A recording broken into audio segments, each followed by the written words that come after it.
नमस्कार, आप देख रहे हैं 5 की बात। मैं हूं सिकता देव। दफ्तरों में काम का दबाव सामान्य बात है, लेकिन जब ये दबाव फटकार और अभद्र भाषा में बदल जाए तो आप इसे क्या कहेंगे? ऐसे ही 2 वीडियो सोशल मीडिया पर वायरल हो रहे हैं। कैनरा बैंक और बंधन बैंक के अधिकारी अपने जूनियर्स को टारगेट पूरा न करने पर फटकार लगाते दिख रहे हैं। वीडियो में अधिकारी अभद्र भाषा का इस्तेमाल कर रहे हैं और टारगेट पूरा करने के लिए अतिरिक्त घंटे काम करने की मांग भी कर रहे हैं। इस वीडियो के बाद अधिकारियों के इस रवैये पर कई सवाल उठाए जा रहे हैं और कैनरा बैंक के अधिकारी अपने जूनियर से कह रहे हैं कि आप काम के बाद अपने परिवार के साथ यात्रा करने के लिए वक्त चाहते हैं। मुझे क्या करना चाहिए? बैंक ने आपको काम के लिए नौकरी दी है, परिवार के साथ घूमने के लिए नहीं। मुझे अपने परिवार की परवाह नहीं है, मुझे कैनरा बैंक की परवाह है। आप भी देखिए ये video. Next time onwards, when there is a call from my section, recovery section, if you will not participate, including holidays, क्योंकि आप लोगों को क्या है ना, बेसिक बहुत साड़ा दिखाते हैं ना, जे इतना दिन हम काम कर रहे हैं, तो हम थोड़ा सेपरेट करने मिल गए, छुट्टी देके जाके घूमे आएंगे फैमिली के लिए। अरे भाड़ में जाए तेरा फैमिली, मेरा क्या आता है भाई? अगर बैंक ने नौकरी दिया काम करने के लिए, फैमिली लेके घूमने के लिए दिया क्या? I don't care about your family. I have also family. I don't care my family also, except Canara Bank. Okay. So clear cut message to all. अगर week wise मंडे से लेकर सैटरडे तक काम नहीं होगा, सैटरडे संडे जो भी छुट्टी के दिन है, अगर मैं सेक्शन से मेरा नाम कोई यूज कर रहा है तो अगर काइंडली रेस्पॉन्ड नहीं किए तो थिंग्स विल बी डिफरेंट। वो एनीबॉडी एल्स, वो मैनेजर हो, ऑफिसर हो, चीफ मैनेजर हो, एजीएम हो। और इसी तरह वीडियो बंधन बैंक का भी है, जिसमें अधिकारी अपने एक जूनियर कर्मचारी से टारगेट पूरा ना कर पाने के बाद काफी गुस्से में कह रहे हैं कि क्या आपको खुद पर शर्म आती है। ये मार्च का वीडियो है। मेरी एक बड़ी एफडी ब्रेक हो गई थी, सिग्नेटरी चेंज हो गई। मैं क्या करूं? मैं कल कर दूंगा सर, कल तक मेरा नंबर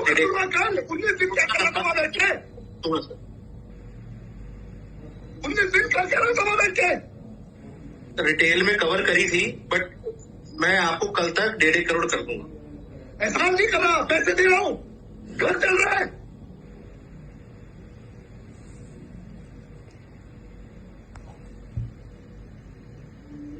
ये देखो सर, 3 दिन दीजिए सर भालू को, 3 दिन दीजिए सर भालू को। पता नहीं क्या इन लोगों का आपस में साठ गांठ हुआ हुआ है, क्लस्टर और भालू का।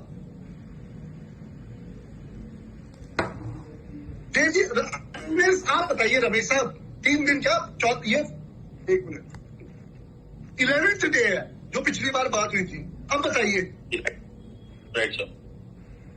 सर अभी कुछ सक्सेस नहीं है यहाँ पे।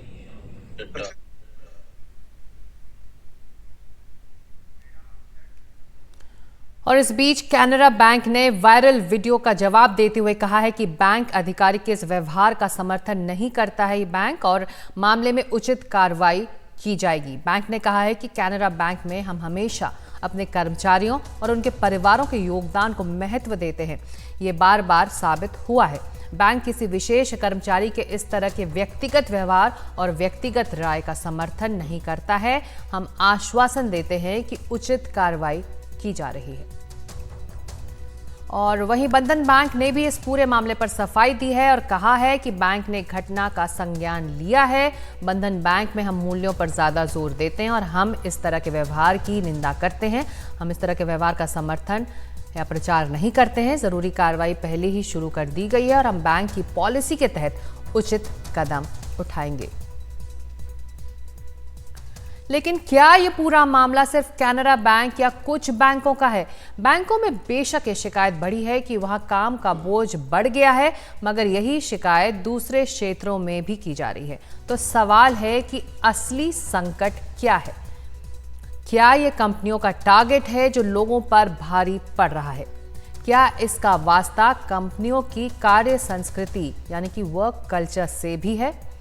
क्या कर्मचारियों को दबाव में डालकर उनसे ज्यादा काम लिया जा सकता है, या कर्मचारियों को एक अच्छा माहौल देकर उनसे काम लेना उचित होगा? कई कामयाब कंपनियां कर्मचारियों को विशेष सुविधाएं देती हैं। इस तरह के तनाव से उबरने का सही तरीका क्या हो सकता है? और हमारे साथ दो खास मेहमान हैं और कुछ ही पलों में जुड़ेंगे।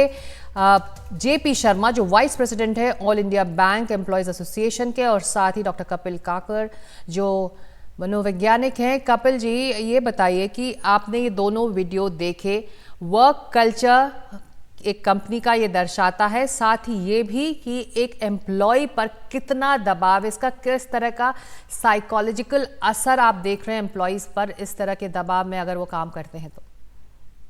आज की डेट में देखिए ये बहुत चीजें कॉमन है। ये तो चलिए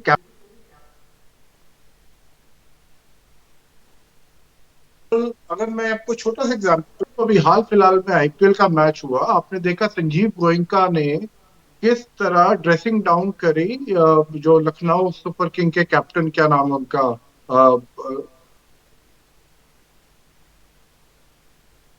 मेरा मतलब है कि ये वाली चीजें हैं, ये नॉर्मली पीछे चलती हैं। ये आपके और ये इसलिए चलती है कि आज की डेट में हर एम्प्लॉय के ऊपर एक जो प्रेशर है ऑर्गेनाइजेशन का होता है। अब यहाँ पे कमाल की बात यह है कि कैनरा बैंक, जितने आप पीएसयू ऑर्गेनाइजेशन देख लेंगे, ये लोग एक तो अपने एम्प्लॉयज को निकालते नहीं है, और यहाँ पे जो नॉर्मली एम्प्लॉयज का फंक्शन रहता है वो थोड़ा कंप्लेसेंट रहता है। कंप्लेसेंट का मेरा मतलब है कि मतलब उनके ऊपर बहुत ज्यादा प्रेशर ज्यादातर नहीं देखा जाता। अगर आप विज़ आईसीआईसीआई बैंक देखें, एचडीएफसी बैंक देखें, अगर आप बैंक के अंदर भी एंटर करते हैं, आप इमीडिएटली देखेंगे कोई आपको इंश्योरेंस पॉलिसी या मेडिक्लेम बेचने की कोशिश कर रहा होगा। अगर आप नॉर्मली पीएसयू बैंक चले जाएं, आपको ये वाली चीजें नहीं दिखती। तो ये बहुत आयरॉनिकल है यहाँ पे कि कैनरा बैंक जो कि पीएसयू बैंक है, वहां पे इस तरह का प्रेशर का मतलब है कि कहीं ना कहीं आज की डेट में हर सेक्शन में बैंक के ऊपर एक दबाव है कि उनको एक दूसरे को आउट परफॉर्म करना है। But having said that, doctor Kapil, जो सवाल मेरा ये है कि इस तरह के टारगेट मीट करने के अल्टीमेटम के प्रेशर में क्या वाकई बेहतरीन आउटपुट आ सकता है एम्प्लॉय का? तो देखिए, स्ट्रेस दो तरह के होते हैं। One is called you stress, you stress is called optimal stress. ये जो स्ट्रेस होता है ये बहुत पॉजिटिव स्ट्रेस होता है, और ये आदमी को पुश करता है to gain much more than his capabilities and abilities. But जब ये वाला स्ट्रेस एक्सीड हो जाता है, इट बिकम्स अ डिस्ट्रेस। जब डिस्ट्रेस हो जाता है तो आदमी का डिमोटिवेट होना बहुत स्वाभाविक है। वो काम से भागना शुरू कर देता है, अपनी कमिटमेंट्स ऑनर नहीं करता, और वो आहिस्ता आहिस्ता अपने टारगेट, अपने बॉस से छुपना शुरू कर देता है, और इस तरह की चीजें आनी शुरू हो जाती हैं। तो जब ये जो स्ट्रेस लेवल है, तो हम ये नहीं कह सकते कि स्ट्रेस खराब है। स्ट्रेस जब एक आदमी अंडर परफॉर्म करता है या नहीं कर पाता है, उस केस में जब वो डिस्ट्रेस में चला जाता है, वो वाला स्ट्रेस खराब है। जी, जेपी शर्मा भी अब हमारे साथ हैं। शर्मा जी, बताइए कि बैंकों के दो उदाहरण हमारे सामने हैं, किस तरह के वर्क प्रेशर में वहां पर एम्प्लॉयज काम कर रहे हैं। क्या काम बहुत ज़्यादा बढ़ गया है, काम का बोझ बहुत ज़्यादा है अब बैंकों में, कि इस तरह से अब सीनियर्स जूनियर्स को अल्टीमेटम दे रहे हैं? ये हकीकत है, क्योंकि आज जिस तरीके से बैंकों के अंदर जो काम का बढ़ता हुआ बोझ है, और वो जो बैंक्स नई नई स्कीम लाकर के टारगेट जो फिक्स करते हैं, उसका दबाव ऊपर से नीचे तक जो है, ऊपर से स्टार्ट हो जाता है और वो पर्कुलेट करके ब्रांच लेवल पर जो है वहां तक पहुंचता है। वो सभी अधिकारी अपने से नीचे वाले को, वो उससे नीचे वाले को, अल्टीमेटली वो डाउन द लाइन जाकर के and it is with in A time frame they insist कि आपको अगर इतने खाते खोलने तो इतने टाइम में ही खोलने हैं। ये स्कीम बैंक ने फ्लोट किया तो इसको इतने समय के अंदर जो है आपको एक टारगेट जो है वो अचीव करना है। और आज जो नंबर ऑफ एम्प्लॉइज बैंक्स के अंदर है उसकी संख्या घटती जा रही है, क्योंकि अभी पिछले 1-2 वर्षों में जो अभी रिक्रूटमेंट बैंकों के अंदर हुआ वो नाम मात्र था। पिछले कुछ वर्षों में रिक्रूटमेंट जरूर हुआ, लेकिन इसी दौरान जो बैंकों का बिजनेस है वो कई गुना बढ़ चुका है। फॉर एग्जाम्पल, पिछले 2 वर्षों के अंदर ही 2021 से 2023 की बात करें तो लगभग 23 लाख करोड़ से अधिक का जो है बैंकिंग व्यवसाय बढ़ चुका है। As on date commercial bank itself जो है वो लगभग 200 लाख करोड़ का बिजनेस जो है वो करते हैं।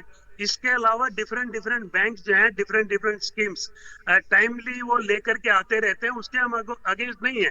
लेकिन अगर आपको उसको कामयाब करना है तो एक तो नीचे से ऊपर तक सबको सैनिटाइज करना पड़ेगा। हाउ दे शुड एंश्योर कि this target is achieved in a very humble way, without and hurting the feelings of the employees, without putting them into the problem, JP without Sharma ji, आप वाइस प्रेसिडेंट हैं all India bank employees association के लिए। तो जो हम Yes. Doctor Kapil से बात कर रहे थे, उन्होंने कहा कि इस तरह के अल्टीमेटम्स दो तरह से काम करते हैं। एक तरफ वो मोटिवेट भी एम्प्लॉयज को कर सकते हैं, एक तरह से स्ट्रेस में भी डाल सकते हैं, डिस्ट्रेस में भी डाल सकते हैं। आपको लगता है ये दोनों तरह, ये दो धारी तलवार है इस तरह के अल्टीमेटम, क्योंकि टारगेट भी एक तरफ अचीव करना है लेकिन एक तरह का प्रेशर भी है, साइकोलॉजिकल प्रेशर भी है जिससे परेशान हो सकते हैं एम्प्लॉयज? देखिए, ये तकनीक रूप से तो ये परिभाषा जो दे रहे हैं वो तो ये जाने हैं, लेकिन हम तो ये जानते हैं स्ट्रेस एक ही तरीके का होता है, और वो स्ट्रेस नेगेटिव ही आप इसको मान लीजिए। जैसे वो अधिकारी का जिस तरीके से कहा मुझे तेरी फैमिली जाए बाढ़ के अंदर जो है, आज अगर एक किसी को छुट्टी भी लेनी है जो कि उसकी एंटाइटलमेंट है, there are certain rule regulations, employees entitlement is there कि इतनी छुट्टियां उसको मिलेंगी, वो लेने के लिए भी he had to plead sometimes, and many a times it is not even sanctioned even because of the under the disguise of the work pressure. They are not refused even to their entitled leaves. So they are deprived in that way. Agar मान लो sometimes they have to, because of the family they have to or because of some other social this thing, they have to go, then also they are treated so badly because of the work pressure. आज bank employees का जो है पिछले 2-3 वर्षों के अंदर है लगभग जो है वो 20,000। तो आप कह रहे हैं कि बैंकों में काम करने वाले लोग ये प्रेशर फील कर रहे हैं। ऐसे में डॉक्टर कपिल, आप बिल्कुल जो एम्प्लॉइज हैं या फिर जो वर्क प्रेशर के बोझ के तले हैं और एक तरह का साइकोलॉजिकल इम्पैक्ट महसूस कर रहे हैं, उनके लिए आप क्या राय देंगे? वो कैसे हैंडल करें इस वर्क स्ट्रेस को? देखिए, उसके लिए ऑर्गेनाइजेशंस टाइम टू टाइम काफी अपने प्रोग्राम्स लेके आती है, जैसे स्ट्रेस मैनेजमेंट वर्कशॉप्स करती हैं, ट्रेनिंग वर्कशॉप्स करती है, स्किल एनहांसमेंट वर्कशॉप्स करती है, सेलिंग स्किल्स की वर्कशॉप्स करती है, मेंटर मेंटी को किस तरह हैंडल करना है कि ये जो जूनियर लेवल के होते हैं इनके ऊपर मेंटर्स होते हैं जो सीनियर लोग होते हैं। अगर कंपनी की तरफ से इनिशिएटिव नहीं लिया जा रहा है डॉक्टर कपिल, तो क्या करे वो एम्प्लॉय, वो इंडिविजुअल क्या करे? देखिए, पीएसयूज में तो मैं आपको कह सकता हूँ ये इनिशिएटिव लिया जाता है। इन सब के अलग ट्रेनिंग सेंटर्स भी होते हैं स्पेसिफिकली, और इनके एक नंबर ऑफ आवर्स भी होते हैं। और मैं आपको एक और चीज, दो चीजें कहूंगा, अगर ये कल्चर नहीं होगा, मान लीजिए अगर कल्चर इतना खराब है तो हर एक ऑर्गेनाइजेशन कोलैप्स कर जाएगी। अगर आप देखेंगे ये सिर्फ 4-5-6% ऑफ द मैन पावर होगा जिसके ऊपर इस तरह का प्रेशर होगा, और हम इसमें बिगर पिक्चर नहीं देख रहे। हमें ये नहीं पता जो ये फ्रस्ट्रेशन सीनियर ने निकाली है, क्या ये फर्स्ट टाइम निकाली है कि क्या उसको बहुत बार वार्न कर चुका है, बैकलॉग रहा है, और वो बार बार जब वो चीज को नहीं ऑनर कर पा रहा है तो हमें तो सिर्फ एक पिक्चर दिखाई गई है कि ये वीडियो में ऐसा ऐसा बोला गया है। सवाल ये है कि ये फर्स्ट टाइम, मुझे नहीं लगता कोई भी सीनियर अपने सबऑर्डिनेट को फर्स्ट टाइम इस तरह से बिहेव करेगा। इसके पीछे एक बैकग्राउंड होगा। बाकी जहां आपने पूछा तो ऑर्गेनाइजेशंस टाइम टू टाइम बहुत सारी स्कीम्स लेके आती है, छुट्टियां भी देती है, बट कहने का मतलब है कि नॉर्मली जब एक एम्प्लॉय कंप्लेसेंट, अब मैं आपको अपना एक एग्जांपल देता हूं। माय डॉटर, बहुत कम है जी डॉक्टर कपिल। हाँ जी, सॉरी, मुझे लोन चाहिए था for my daughter's higher education. अब जो इनकी आजकल गवर्नमेंट ऑफ इंडिया की महालक्ष्मी के कोई लक्ष्मी करके स्कीम है, मैंने पीएनबी को भी अप्रोच करा, कैनरा बैंक को भी अप्रोच किया, दे वर टोटली कंप्लेसेंट। उनके आदमी वो पीएनबी, वो तो कहते हैं जी आप हमारे यहाँ पे आओ, हम किसी को नहीं भेजेंगे। कैनरा वाले तो कहने का मतलब है, जो मैं वर्क कल्चर देख रहा हूँ, तभी आप देखेंगे, विद ड्यू रिस्पेक्ट, मैं थोड़ा सा शायद डिविएट कर रहा हूँ, Why are HDFC, ICICI आप कह रहे हैं कि एम्प्लॉइज कंप्लेसेंट भी होते हैं, तभी इस तरह के अल्टीमेटम्स और टारगेट सेट करने की जरूरत भी होती है, लेकिन एक बैलेंस लेके चलना होगा ताकि जो वर्क प्रेशर है, जो जो कार्य की संस्कृति है या फिर जो वर्क कल्चर है उसमें एक बैलेंस रहे, दबाव महसूस एम्प्लॉइज ना करें और एक पॉजिटिव माहौल में काम करें, तभी टारगेट अचीव हो पाएगा। शुक्रिया जेपी शर्मा और डॉक्टर कपिल इस चर्चा के लिए। वक्त एक छोटे से ब्रेक का है, ब्रेक के बाद हम लोग लौट रहे हैं दूसरी खबरों की तरफ।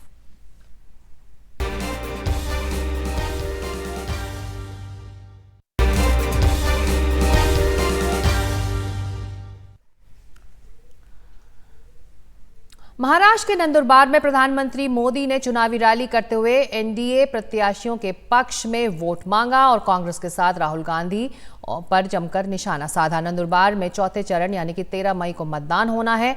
पीएम मोदी ने आरक्षण के मुद्दे पर कांग्रेस को घेरा तो राम मंदिर के बहाने भी कांग्रेस पर निशाना साधा।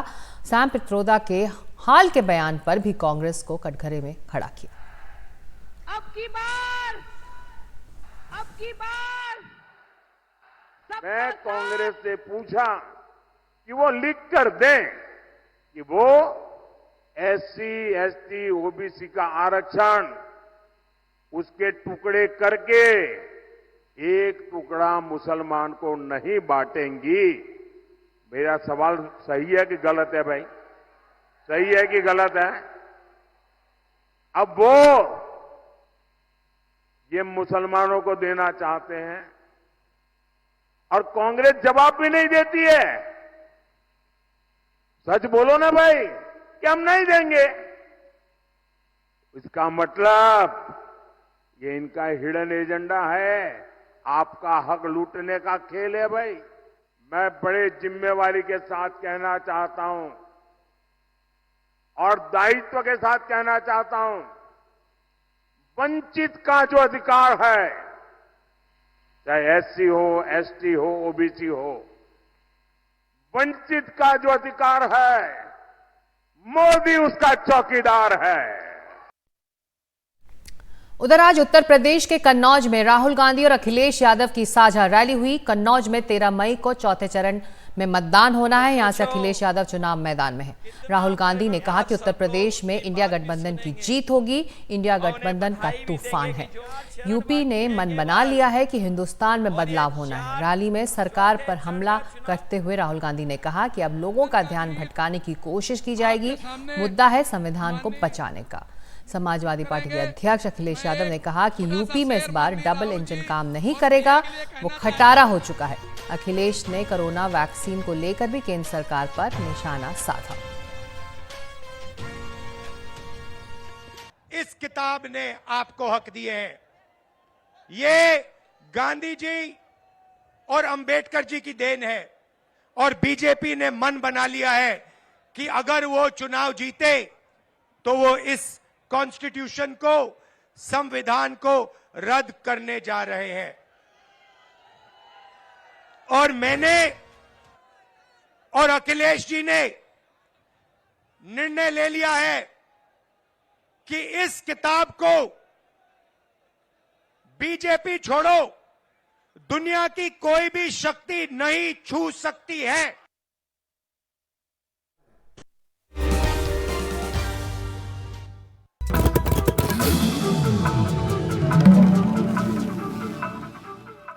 एक बड़ी खबर आ रही है। कोर्ट ने ब्रजभूषण सिंह पे तय किए आरोप, राउज एवेन्यू कोर्ट से आरोप तय किए गए हैं। सीधे चल सकते हैं, हमारे साथ मुकेश हैं। मुकेश बताइए क्या ताज़ा जानकारी है? अब मुकेश के पास चलेंगे, लेकिन ये ताज़ा खबर जो है आपको बता दें कि इस मामले में जिस पर कि काफ़ी चर्चाएं हुई थी, काफ़ी विरोध प्रदर्शन हुआ था, उसको लेकर के राउज एवेन्यू कोर्ट ने आरोप तय कर दिए हैं। बीजेपी ने ब्रजभूषण शरण सिंह को टिकट भी इस बार नहीं दिया है। उनके बदले उनके बेटे को बीजेपी ने उम्मीदवार इस बार बनाया। कोर्ट ने आरोप तय किए हैं। ये खबर जो है ताज़ा खबर आ रही है राउज एवेन्यू कोर्ट से। सीधे मुकेश के पास चलते हैं। मुकेश बताइए क्या और जानकारी है? देखिए, दिल्ली की राउज एवेन्यू कोर्ट से बीजेपी के नेता और गोंडा से सांसद ब्रजभूषण शरण सिंह को तगड़ा झटका लगा है, क्योंकि कोर्ट ने उनके खिलाफ जो सेक्सुअल हरेसमेंट के चार्जेस हैं वो फ्रेम कर दिए हैं, आरोप तय कर दिए हैं। और ये आरोप आईपीसी 506, 506A और 354A और 506 के तहत जो है वो तय किए गए हैं। इसके अलावा जो उनके सेक्रेटरी हैं विनोद तोमर, उनके खिलाफ भी आरोप तय हुए हैं आईपीसी 506 के तहत, यानी धमकी देना। तो ये दोनों ही आरोपी हैं, उनके खिलाफ आरोप तय कर दिए गए हैं और कोर्ट ने कहा है कि ब्रजभूषण पर आरोप तय करने के लिए पर्याप्त सबूत है, यानी कि मामले का ट्रायल करने के लिए पर्याप्त सबूत है, ये कोर्ट ने अपने आदेश में कहा है। और दिल्ली पुलिस ने इस पूरे मामले में 15 जून 2023 को दोनों ही जो एक्यूज्ड हैं उनके खिलाफ कोर्ट में चार्जशीट पेश की थी। कोर्ट ने चार्जशीट पर संज्ञान लिया और संज्ञान लेने के बाद आज दोनों ही आरोपियों पर आरोप तय कर दिए हैं, यानी कि अब ब्रजभूषण शरण सिंह की मुश्किलें बढ़ने वाली हैं, उनको इस पूरे मामले का ट्रायल फेस करना होगा। और दिल्ली पुलिस ने इस मामले में 6 महिला पहलवानों के बयान रिकॉर्ड किए थे। जो महिलाएं हैं वो धरने पर बैठी थी, जंतर मंतर पर काफी लंबा धरना हुआ था और उसके बाद दिल्ली पुलिस ने महिला पहलवानों के बयान रिकॉर्ड किए थे। साथ में जो इस केस से जुड़े हुए एविडेंस हो सकते हैं, जिसमें मोबाइल की कॉल रिकॉर्ड है, लोकेशंस हैं, जो व्हाट्सएप चैट है, ये सारी चीजें दिल्ली पुलिस ने रिट्रीव की थी और उसके बेसिस पर राउज एवेन्यू कोर्ट में चार्जशीट दाखिल की थी। हालांकि जो ब्रजभूषण शरण सिंह हैं वो हमेशा जो आरोपों से इनकार करते रहे हैं। उनके मुताबिक ये मामला कुश्ती संघ में राजनीति से जुड़ा हुआ है और इसी के चलते जो महिलाएं हैं वो आरोप लगा रही हैं। लेकिन अब चूंकि कोर्ट ने आरोप तय कर दिए हैं तो अब ब्रजभूषण शरण सिंह को इस पूरे मामले में कोर्ट में ट्रायल फेस करना होगा और कोर्ट ने कहा है कि इस मामले को चलाने के लिए, आरोप तय करने के लिए पर्याप्त सबूत है। इसका मतलब मुकेश ये हुआ कि सफिशिएंट मतलब पर्याप्त सबूत हैं आरोप तय करने के लिए। यौन शोषण का मामला चलेगा। 5 पहलवानों ने जो है महिला पहलवानों ने आरोप लगाया था। इसका मतलब मुश्किलें बढ़ेगी ब्रजभूषण शरण सिंह की। इसका मतलब क्या है, आप सरल शब्दों में कैसे समझाएंगे दर्शकों को? देखिए, इसका सीधा सा मतलब ये है कि जो उन पर एलिगेशन थे, कोर्ट ने प्रथम दृष्टया उन सभी आरोपों को जो अब तक सबूत मिले हैं उनके बेसिस पर सही माना है और चार्जशीट जो दिल्ली पुलिस ने पेश की थी, चार्जशीट में सारे सबूत होते हैं, उन सबूतों को कोर्ट ने सही माना है। उसके बेसिस पर उन पर जो आईपीसी की धाराएं हैं छेड़खानी की या धमकी देने की, उनके तहत आरोप तय कर दिए हैं। अब जो आरोप तय हुए हैं, अब आगे ट्रायल शुरू होगा। ट्रायल के दौरान जो उन पर आरोप लगे हैं, उन आरोपों पर जो ब्रजभूषण सिंह हैं उनको सफाई देनी होगी और जो उनके वकील हैं वो उनकी तरफ से जरह करेंगे। वहीं जो दिल्ली पुलिस के वकील हैं वो अपनी ओर से बताएंगे कि आखिर जो आरोप है, जो सबूत हैं, उनमें सच्चाई कितनी है और किस तरह से इस केस की जांच हुई है।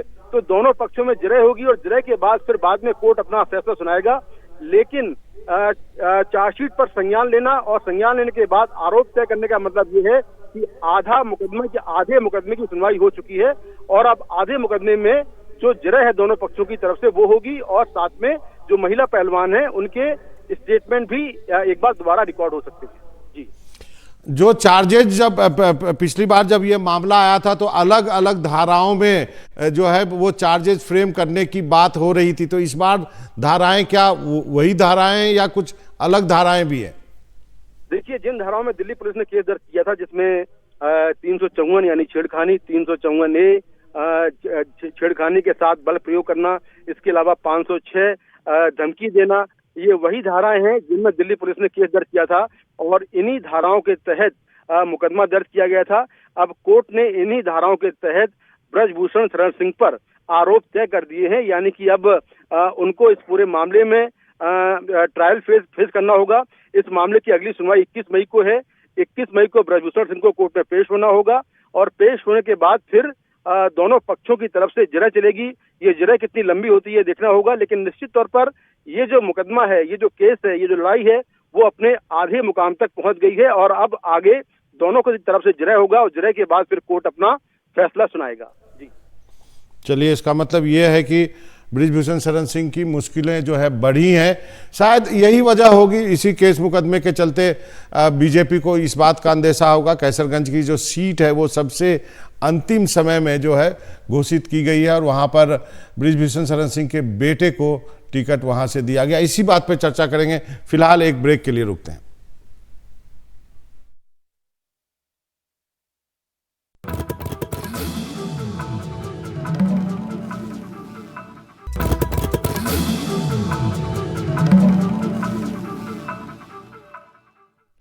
और अभी की बड़ी खबर जो आ रही है कि महिला पहलवानों से यौन शोषण का मामला कोर्ट ने ब्रजभूषण सिंह पे तय किए आरोप करने के लिए कहा कि उनके कोर्ट के पास पर्याप्त सबूत हैं।